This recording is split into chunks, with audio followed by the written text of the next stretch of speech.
good. It looks a little in the heel.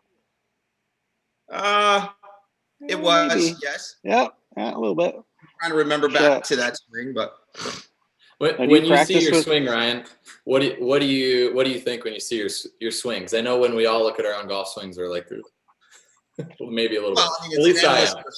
It's an endless search for something else, always, right? Some of the things so I work with Rick Silva now, Movement 3 Golf. He's out of Chicago. Yeah. And he's a biomechanist, robotics guy. So he's all about efficiency, over anything else, and getting me to crank through my joint segments a lot better, and cycle through my joints a lot better, and try to get like less muscly with the golf swing, and just more efficient through my joint segments. So we've really been working on trying to get passive with my lower body, as crazy as that sounds. So I can cycle better through my pelvis and exchange more energy up through my thorax, down through my hands. I tend to like follow through or impact follow through downswing. Where are you trying to be more passive with your pelvis? Transition, really. So my first, with my old big swing, my first really lower body is crazy as that sounds. So I can cycle better through my pelvis and exchange more energy up through my thorax. And then, I would just kind of squat and then spin and fire off my lead leg, which is a little more of a baseball pattern. I was a baseball athlete all the way through high school. So kind of that baseball pattern where you get a little hang back, weights on the right side, fire off the left leg, lead leg, stay behind it and throw the hands. It's kind of still there.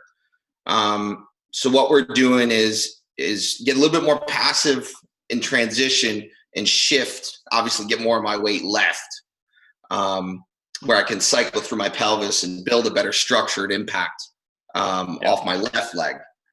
And then obviously throw off the pelvis. That makes sense.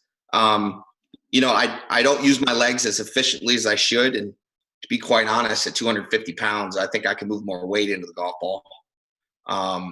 I'd like to think there's another 5 to 7% there. Nice. Well, what kind of ball speeds are you maxing out at now? It depends on what kind of equipment I'm in. Obviously, we'll say at full speed last year on a quad, on Coach Rick Silva's quad, I put up 223, 224. That's great. Cordy, you're right about there, aren't you? I'm right there. At like half of that. On a good day, it's got to be at least 100 degrees and humid outside, so we can really get moving. That happens in Minnesota. Yeah. So on the rare day that happens here, I'm up there, but typically, I'm only just 50 mile an hour slower than that. So other than that, just right there. That's good. Well, Rick's a friend of mine. I didn't realize he was helping you, so I think that's great. Very cool. Gliders go a long way too, dude. Gliders can fly a long way too, man. So. Yeah, well, you get the muscle mass is certainly helpful to help you whip those things out there. Well, that would be pretty interesting if you're getting into close to that 220 range on a pretty good hit, and you think you got another 5% more. God bless you, man. Honestly, I don't think consistent mid-20s is a stretch for me. That's awesome. Oh, I'm excited to see you do it for sure. Hey, tell everybody on the show. We just jumped right into you hitting a ball really far and explaining how fast you swing. Why do you think we're here talking about you? Talking about me? The beast from the Northeast? That's right. The beast of the Northeast. I don't know, because there's, I break all the boxes. No, I'm just kidding. Yeah. I was just recently honored to be flexing in Golf Digest. So how'd that work? What'd they have to do to get you excited? Meathead, I'm more of a meathead now, and I appreciate Golf Digest for making me be the biggest meathead they've ever put on a page. Good guys, aren't they? Wonderful magazine. Yeah, that was really cool. That was at Worlds. Obviously I had a good season last year, so I had a win. Went to number 1 in the world for a little while. Short little while, but hey, I can say, I was number 1 in the world is something. Somebody else with some long flowing locks might have. Taken that role. Too. He's a buzz. He's good. We're all chasing him down. I might have to hit him with my car. to beat him, but we'll figure it out. No, I had a good year. I had a win. I had a runner-up in Atlantic City. Eclipsed #1 in the world. So I was fortunate enough to be invited into that spread. So yeah, no, that's awesome, man. And really, you're here because I just reached out to you and asked if you'd be interested in doing some exclusive content for us, sure. Which you did, and we're going to share how to get to that one. The website will be attached all over to this thing, and we'll get that out to our students here because I think it's cool to what you did. So you did basically an at-home workout, which was a ton of fun. And I appreciate your approach. So this is where we start. My ball speeds aren't in the 220s, but I can hit it kind of far, and we all have a similar approach, which is don't treat people like a China doll that all of them are going to break. Strength training is good for people. If everybody in the world strength trained, we'd have a really cool place to live to begin with. Yeah, great. So I know you share a similar methodology in there. I do have a question I thought about last night. If Cordy Walker wanted to look like you tomorrow, what sort of regimen should he be doing tonight? Steroids. Yeah, that's what I had as IGF-1, 200 milligrams of injectable T, a couple rounds of SARMs. So here's the thing. Hey, first of all, Nick, just a great question. I'm really happy that you spent your time last night coming up with that. Do you know what ibutamorin is? You should. He's thinking about you at night, man. Yeah. No, I mean that's nutrition, right? So I mean, a guy looking to put on a little mass, it's a brick by brick approach. I mean, we're not going to build the building all at once, right? So yeah, solid foundation, good nutrition, good training regimen. Mass is built in, obviously, the right formula of that for that individual. Lifting heavy. Oh, I love it. If I had to nail this down for golfers on how to just like the most basic formula of how to get ready for golf, it would be JERF, just eat real food, lift some heavy things 2 or 3 times a week, and then stop worrying about all the little fringe pieces that you can get lost at. That's the minutia, not the biggest part. You feel similar? There's so much noise out there right now. I mean, there's so much noise, and honestly, I feel for the consumer, and the player looking, trying to make sense of it all. Because this subject of kind of golf fitness is, I mean, it's coming in from all different directions, and everybody kind of has their own strategy, their own methodology, and sometimes too much, is way too much. Yeah, and anything works with adherence, but the hard part is just people make it too complicated. So that's where I appreciate your approach. Hey, let's start there though with food. What's a typical day for you look like? I mean, what are you eating every day? I mean, it's pretty balanced. I'm my body responds really a lot better on a higher protein, higher fat diet, lower carb diet. I've just found that, that's better for me. So, I mean, clean proteins, the usual stuff that us big guys eat, chicken, salmon, white fish, turkey, saturated fats or, avocado, nut oils. And then, a carb source is rice, jasmine rice, all those sweet potatoes. Boring, Ryan. Oh, yeah. Well, trust me. I'm an 80-20 guy. Okay. So I'll do my 80%, but I really enjoy my 20%. That's good. What's like the your current workouts? What are those looking like right now? And then Cordy and I are going to do one. Well, in my living room, they're a lot different than what I'm used to. That's for sure. I mean, I'm used to my facility, my former facility, which is fully equipped gym with every toy, bell and whistle you could possibly imagine. Which actually speaks to what we're going to talk about today, which is, kind of going back to fundamental fitness, but, fundamental fitness for golf that anybody can do. So you don't need the fully equipped big box gym. You don't need the fully equipped, performance gym, to get your body ready to go out there and hit the links. Maybe it's a kettlebell, a dumbbell, some free space, and your body weight. We can get a lot done there. No, that's awesome. Okay. Well, how about on that one? You did a is it 5 videos you did for us? Is that how many there were? 5 or 6? Yeah. And honestly, we didn't even scratch the tip of that iceberg. This is I know the couple I watched, you were just getting into a few little things, but I wanted to do something with Cordy. Cordy, you want to try one of these exercises? Have you been stretching, or did you take any of those steroids yet? To try one of these. Oh, great. Well, then let's start that journey of packing on some lean mass there. Yes. Because if the wind blows too hard, it looks like you're going to blow away. So let's work on this. Wow. Cordy, see, you always say it's just me. It's not just me. Good target. I'm going to try not to knock over my track lady here. All right, what are we going to do, Ryan? Probably got to see my lower body too. So if I step back, you guys hear me okay? Got it. All right, perfect. So we'll talk lunge patterns, but there's really like 5 fundamental big movement patterns to focus on. And if these big 5 were like you did these every day, you'd be doing more than enough. So you have squat patterns, deadlift patterns, lunge patterns, hinge patterns, and press patterns, right? Simple stuff, big 5. So what we're going to do today is talk about a lunge pattern.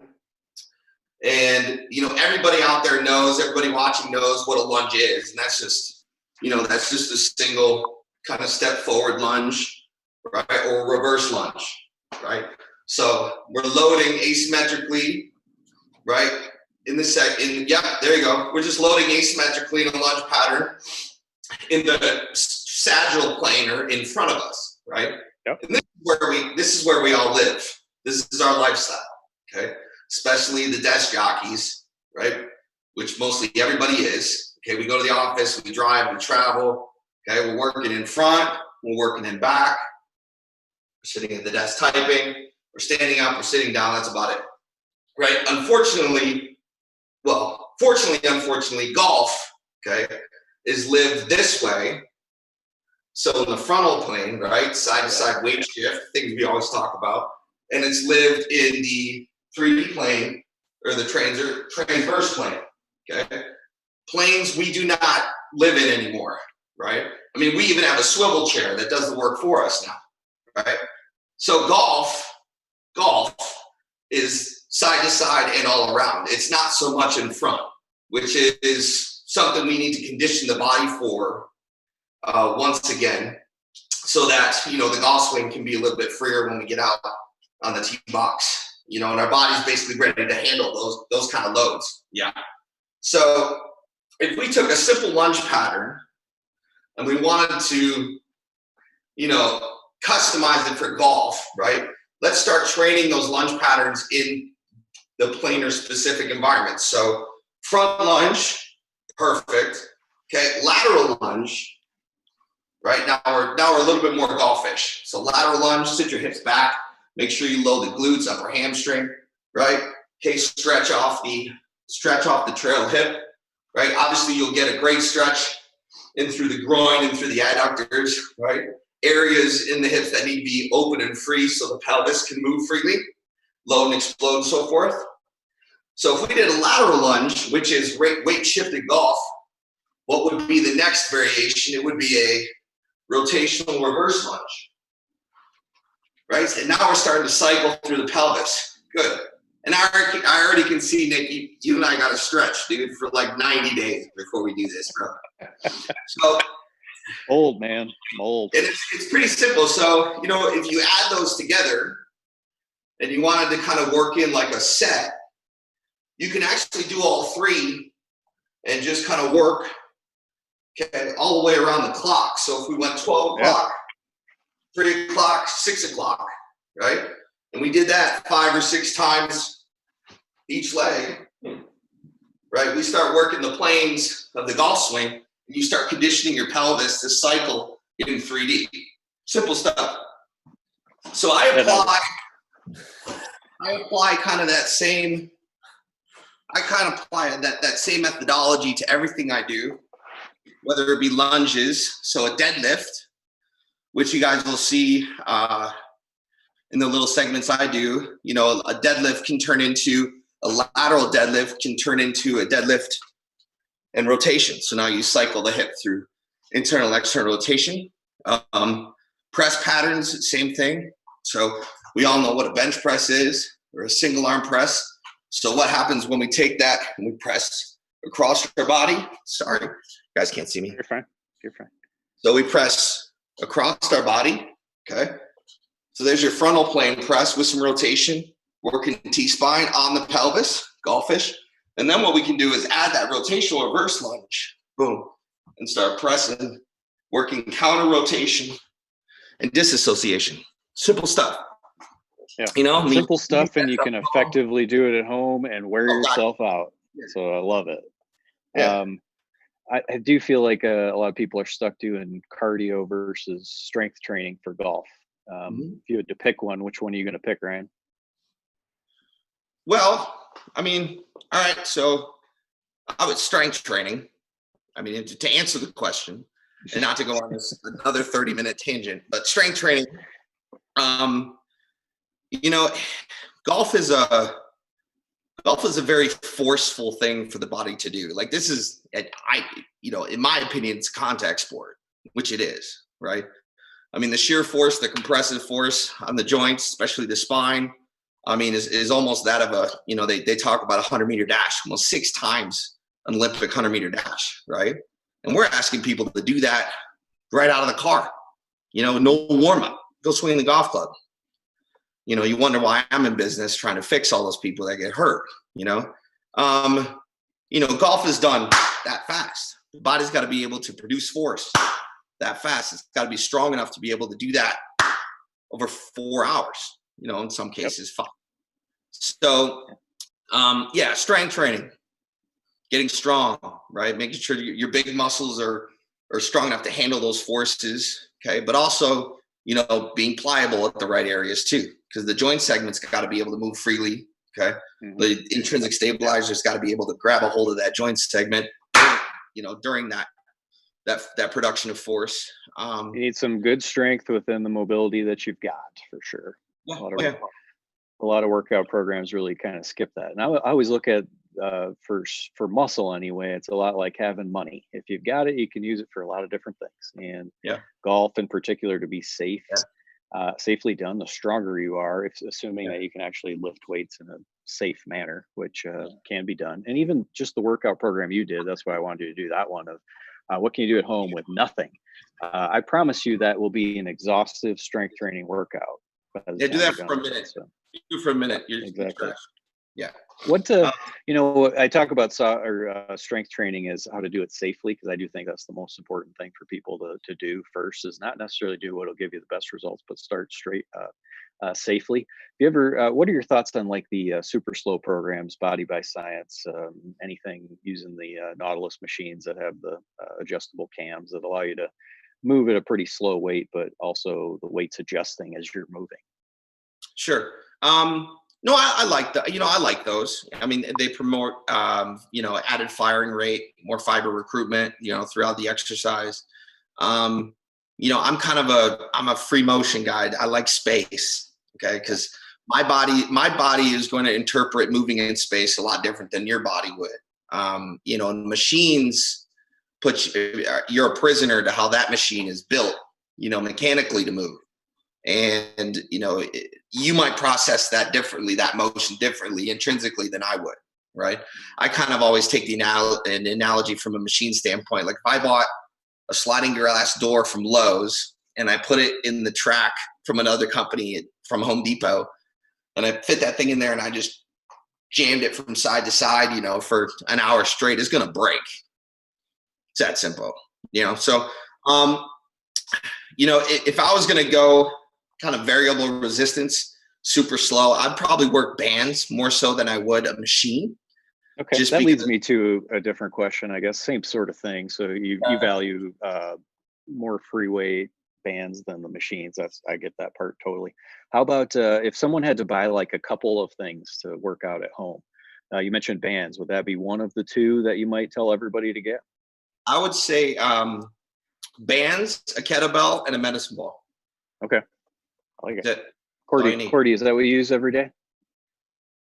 Absolutely. So I start every day. Yep. When me and my 6-month-old get up at 6 a.m., we go straight there. Yep. Oh, okay. I can tell.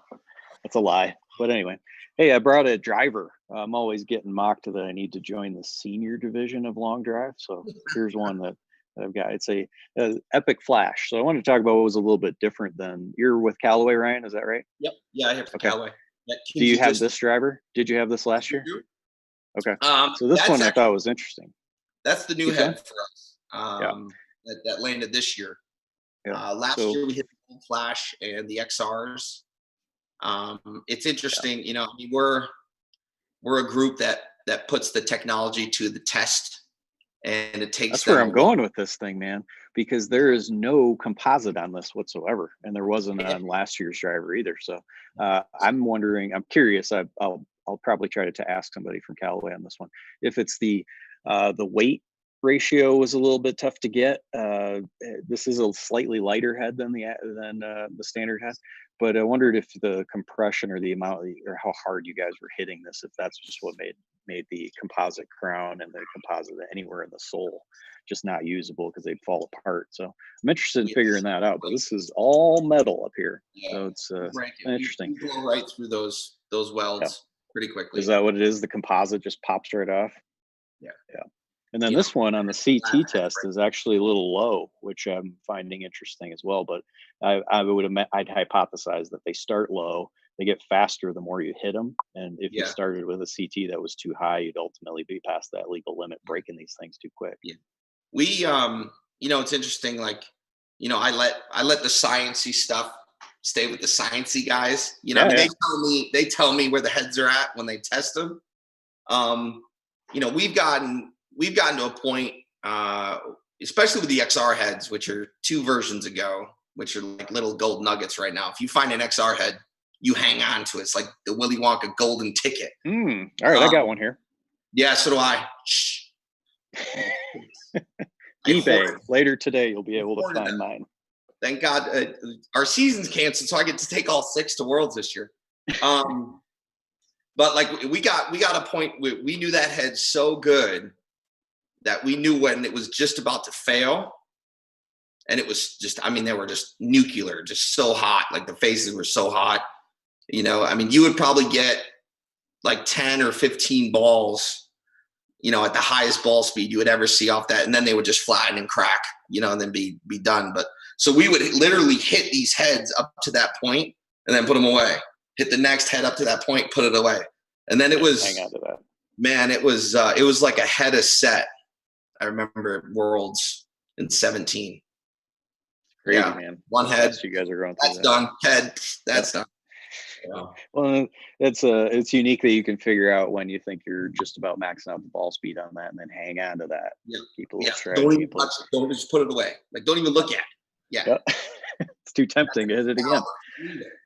Hey, I heard you did something cool on the Titan games. You want to talk about that a little bit? Yeah, I can talk about that now. Finally, I was approached in September of last year by NBC in the Titan games, the Rocks show, which is like the Gladiators of 2020, I guess. I don't know.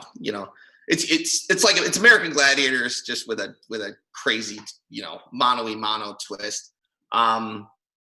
Which is like totally awesome and cool. So you know when that goes live or when that show starts airing? Yeah, we're gonna air the 25th of May. Okay, it's a 2-hour premiere. There were Titans from all over the country that were invited in. I actually had to go to a combine in LA, and they put us through our paces, and then they just kind of chose us from there. That's so nice. They had to test to make sure you're strong enough. Yeah. Mm-hmm. And it was, test to see how strong we are, see, how athletic we are, if we're going to be able to actually put on a good show. There's what kind of personality are you? Are you going to be fun to watch? Are you going to be entertained a little bit? Are you going to be a floor mat? Stuff like that. So, yeah, sure. Reality television. I don't know. It should be fun. Oh, it sounds very cool. Learned a lot of things about myself. I can't put any spoilers out there, but I learned some of the things I should not be doing ever again in my life. So, well, that's good. I'll watch it and silently judge and see if I can figure out exactly what they're doing. Oh, you'll know exactly. As soon as you see it, you'll know exactly what I'm not going to be doing anymore. But hey, back to the advice that you could give, like the average golfer is really watching this. That's what I'd say most of our students really are average golfers, because they're looking to get better, not playing real well, so they come on in. We get a ton of good players too, for sure. But what's like one? I mentioned JERF, just eat real food, as dietary advice for the average guy. Do you have any sort of advice about one thing that somebody should avoid eating right now? That's a big question. It is. That's why I'm asking you. One thing people should avoid eating: sugar. Whatever Cordy's eating. Yeah, sugar. Sugar. Is that just sugar and water, Cordy? Is Taco Bell good? I don't know. Actually, I think Taco Bell was rated one of the healthiest fast food chains out there. I could see that. All right, so stick away from sugar. How about supplementation? I'm guessing you take a few things, but instead of asking you what you take, what's like the everyman's guide to having one supplement that you think most people should have? I do. They work in conjunction. They work together. So I would do two: protein, amino acid. Okay, gotcha. Yeah. Anything in particular that you take that is in the similar vein? A brand or a product that you take, you think everybody should have? I take performance inspired products. Okay. They're cool, safe. Yeah. They're, sports certified. So yeah. What does that do, or why would you recommend taking that? Protein? Yeah. Protein, man. Building blocks of muscle, man. And the amino acids obviously help the protein, they help the recovery, and they help the protein work better, within the physiology of the muscle. The younger guys, if they want to get into it, creatine, obviously, I still supplement with creatine. I've supplemented with creatine my whole life, ever since I was a competitive athlete. That's just energy system stuff. The creatine phosphate system deals with fast and explosive movement. Having more creatine readily available helps that system recover faster and allows you to train, at higher intensities. That's where that without getting like super deep into your macros that you have, you mentioned protein and fat, a little bit of carbs is really where you live. How many grams of protein a day are you trying to get, or do you think you get? I don't count, to be quite honest. Yeah, that's why I just make sure. speculate. I just make sure my meals are more protein heavy than they are carb heavy. That's all. Man, I'm probably a gram to a gram and a half per kilo body weight right now. Okay, so a couple hundred maybe. So I got a lot of kilos on me. Yeah, right now I do. That archaic metric system always gets me. Yeah. It's funny. So by 2.2. This is a tangent, but I have a girlfriend who's Canadian, and that is just like, how hot is it today? Oh, it's 8. What do you mean? 8? Not 8. That's the wrong answer. Yeah, I know. That's what I'm saying. It just drives me crazy. Like meters, kilometers, whatever, Celsius, whatever. Yeah. It's just, anyway. To be quite honest with you, I'm getting up there in age a little bit, 37.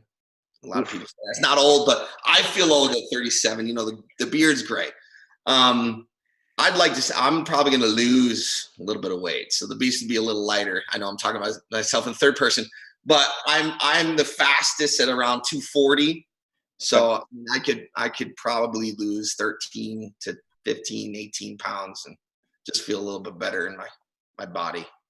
Is that a little quarantine weight you put on, or what exactly, or have you been just bulking up? Honestly, I think it's just the winter and having young kids that eat junk food. Yep. So, you'll pick a dino nugget here, a dino nugget there. And okay, I'll have half of your ice cream sandwich. You can't throw that out. Totally get it. You know how you said don't eat sugar, Ryan? Don't eat sugar. Liquor stores are still open. How about that for a question? You've got which way is Cordy from me? He's like one of these directions. Hypothetically, let's say you're stuck at home quarantining a little bit, and you may or may not be drinking a touch more than usual. You got any advice for someone like that? Cordy? About alcohol choice? No, maybe. Well, sure, you could do that, but maybe just how to feel better. Let's say if you are having a little too much alcohol. Hydrate. Yeah, hydrate. Wake up in the morning and just have a massive jug of water. Throw some Himalayan sea salt in there, get some electrolytes going. Maybe a little, lemon lime. Cucumber water is really good. Yeah. You mentioned put some salt in water. That might, to the average person who doesn't know about fitness, that might have just thrown them for a loop. Can you elaborate just a little bit on that? It's sodium. I mean, it's an electrolyte. It helps with, muscle contraction, and, basically it's just a primary, electrolyte for the body, to utilize for energy. It's very important. The right kinds. So sodium chloride, table salt, no go. Sea salt, Himalayan sea salt, pink sea salt, it's great. Yeah, just go that route. Sprinkle a little bit in your water to help you hydrate faster.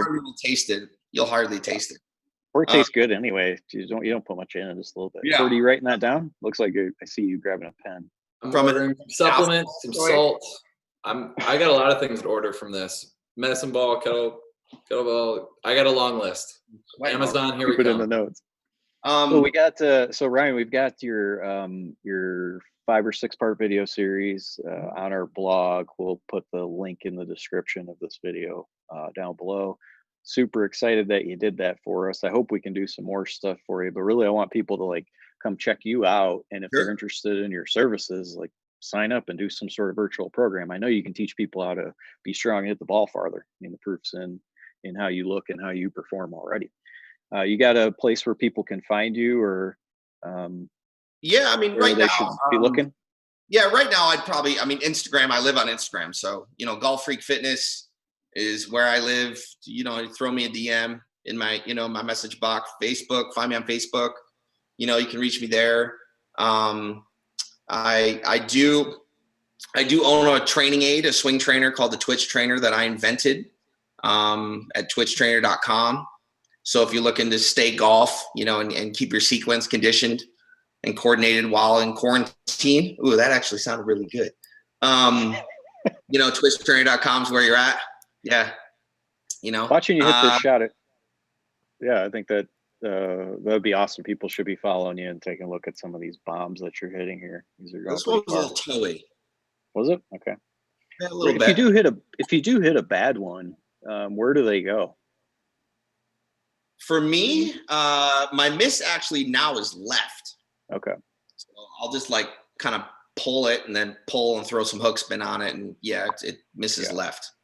It's hard for you not to, with all the shoulder tilt to the right. Your right forearm is so much above the shaft at this point in time. It's hard not to twist that club. We're working on those. That's how you hit it hard, man.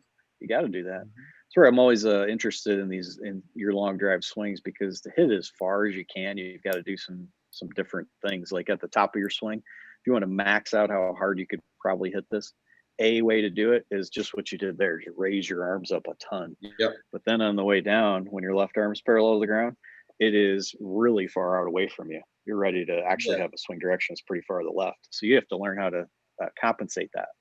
This is this picture right here where the shaft goes through your neck. That's how most of our students come into the door and they slice. Yep. What you do a really nice job of is between this picture and the next one I'll pause it at, is lower that swing direction so that now you're actually hitting pretty straight into the ball or slightly to the right. Some biceps on for sure. Yeah, that's right. You're ripping that thing pretty hard. What we definitely, and that's what, and that's what Rick and I are trying not to do as much anymore, is me having to compensate with my brute force and strength, so getting the shaft to lay down, at transition as I start moving into the ball, so I can shallow it out, get the club plane off my right shoulder, and then just rotate through the ball rather than, kind of get vertical and lift through it. So stuff like that. I get it. That'll be hard because of how high your arms are. It's really hard to lower the shaft enough. So it's a daunting task. And if you can do anything just to keep it from getting higher, I know you and Rick are working on really good stuff. So I think that's awesome. Yeah. Cordy, what else? I asked Ryan a bunch of stuff. You sat there. Were you just writing down? I've just been making lists. I got a lot to do, Nick. There's a lot of things to do from this live. Okay. You got homework. I don't have time to ask questions because I got to go watch the videos. I got to go get all the stuff off Amazon, and I'm going to be transformed by next Tuesday when you see me here on the live. Don't forget to order that Flowbee we've been talking about too. I know you got to that hair a little bit. Yeah, we do need to work on that too. You always just do the quarantine cut. There you go. Let's do that on the next show, Cordy. You should do that. Shave your head on the next show. Quarantine cut, baby. Yes. Yeah. So many people would love to watch that, Cordy. At least I would. We need a lot of viewers to do that. I don't know. We're going to need something. Not there yet. Okay. That'd be a big commitment. Ryan, are we missing anything else? I think we got sponsors accidentally. We got your workout series, which I think will be cool, and people can check that out for free on our channels for sure. I want to do some more stuff with you. If they're interested in finding you, go to your Instagram page. I don't know. We got a lot done. We even talked about golf clubs today. Yeah. I think we fired off on all pistons for sure. Nice. So.